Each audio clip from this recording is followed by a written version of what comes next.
Hey, tell me, what kind of a person puts password on his phone? What kind of a man does that? And what kind of a woman reads somebody's messages?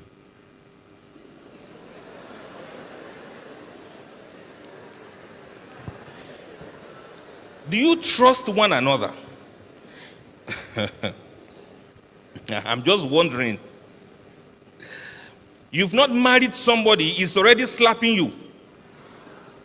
Anything you say, pwah.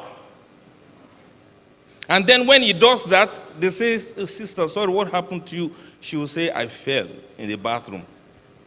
You are covering up for him. He's already beating you.